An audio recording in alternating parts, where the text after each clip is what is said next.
waxaan ku eegi doonaa dagaalkii ka dhacay Dhuusamareeb.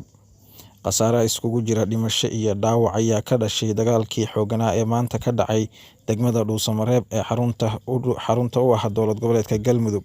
Dagaalkan oo la isku adeegsaday noocyada kala duwan ee hubka ayaa u dhexeeya ciidamada dowladda Soomaaliya iyo kuwa Al-Sunna wal Jamaaca. Dagaalkani maanta ayaa daba socda iskahorimaad kooban oo xalay ku dhex maray agagaarka xarunta Inji oo ay degan yihiin hogaamiyaha ruuxiga ah ee Al-Sunna wal Jamaaca, balse kan maanta ayaa ka xoogan kii xalay ka dhacay, waxa uuna saameyn ku yeeshay dhammaanba qaybaha ay degmadu ka kooban tahay. Hal askari oo ka tirsan ciidamada dowladda ayaa la xaqiijiyay inuu ku dhintay dagaalkii xalay ilaa maanta ka socday magaalada Dhuusamareeb. Waxaa maanta oo Jimcaha hakad galay isu socodkii ganacsiga magaalada iyadoo ay dadku ay guryahooda ku jiraan.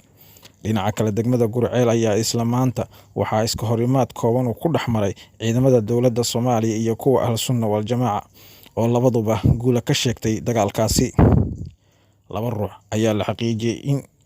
iskahorimaadkaasi degmada Gurceel ay ku dhinteen halka tiro kalena ay ku dhaawacmeen, balse xilligan xaaladdu waxay u muuqataa mid degan.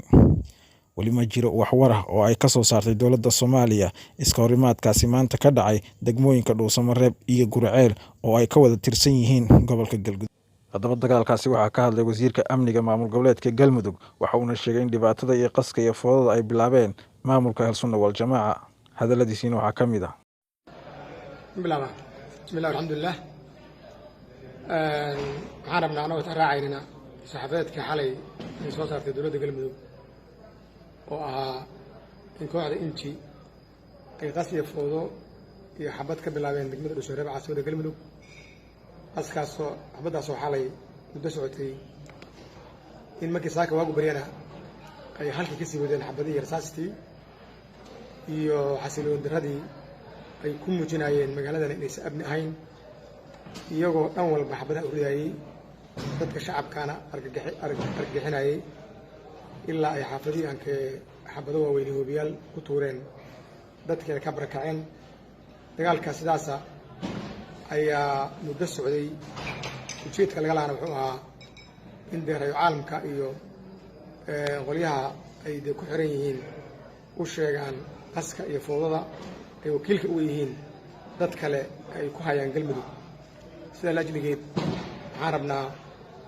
inaan caddayno wax halka ka socda inay tahay wax dan shaksi lagu adeegayo, aysan ahayn maslaxad ummadeed. khaasatan waxaan inta badan maqalnaa waxaa wakiil looga yahay Al-Sunna wal Jamaaca ood ogtihiin sumcadda iyo magaca ay ku leedahay deegaanadan Galmudug ama goboladan dhexe. dagaalka dheeraa ay la gasay shabaab oo dalkan looga xoreeyey, taasoo hadafkiisu ahaa in ummadda Soomaaliyeed ee goboladan degan nabadda iyo dowladnimo iyo horumar iyo barwaaqo la gaarsiiyo. beddelkeedii waxaad arkaysaan maanta iyadoo magaca Al-Sunna wal Jamaaca la sheeganayo in dan shaksi loo adeegsaday, dadkiina lagu dilay, dowladnimadiina lagu diiday, lana rabo 100 mitir ee ay ka kooban tahay xarunta Inji in la isku dayo in lagu ragaadiyo dowladnimadii iyo sistamkii dadkani doorteen. sidaa laajligeed madaxweynaha dowlad goboleedka Galmudug xilligii la doortay oo muddo laga joogo bil ku dhow ilaa hadda wuxuu ku howlanaa sidii wadahadal iyo xal looga gaari lahaa duruufaha ka jiray deegaanadan oo ay nimankaas u horreeyeen, dee oon la garanayn hadda wax gooni oo ka maqan, balse la go'aansaday in la qanciyo iyadoo loo marayo cid walba oo maslaxadda deegaanka iyo dadkaba ka fikiraysaa inay nimankaas ku soo quusato, hadday tahay odayaasha dhaqanka, hadday tahay culimada, hadday tahay dhallinyarada. nasiib darro waa taxalay sidii hore baan u sheegnay ay xabadda magaalada ku bilaabeen. waxaan rabnaa inaan u sheegno caalamka iyo ummadda Soomaaliyeed dhammaantood waxaa halkaas ka socdaa inay tahay qas iyo fowdo ay caadaysteen niman wadaadda ah oo raba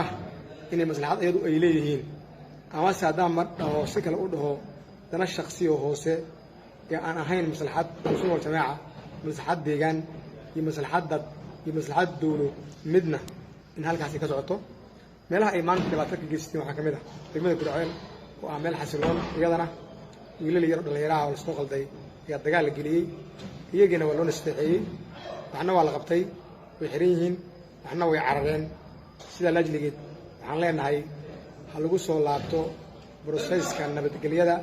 cid walba oo tabasho qabta sheeganaysa wax la yaqaano oo ummaddani garan karto oo meelay ku dhammaadaan la yaqaano inay miiska hadalka soo fadhiisato aysan xabad wax ku raadin iyo xoog waa ka soo gudubnay in xabad iyo xoog maanta iyadoo la joogo 2020kii dad weliba ulma sheeganayaan wax ku raadiyaan aad iyo aad baan uga xunahay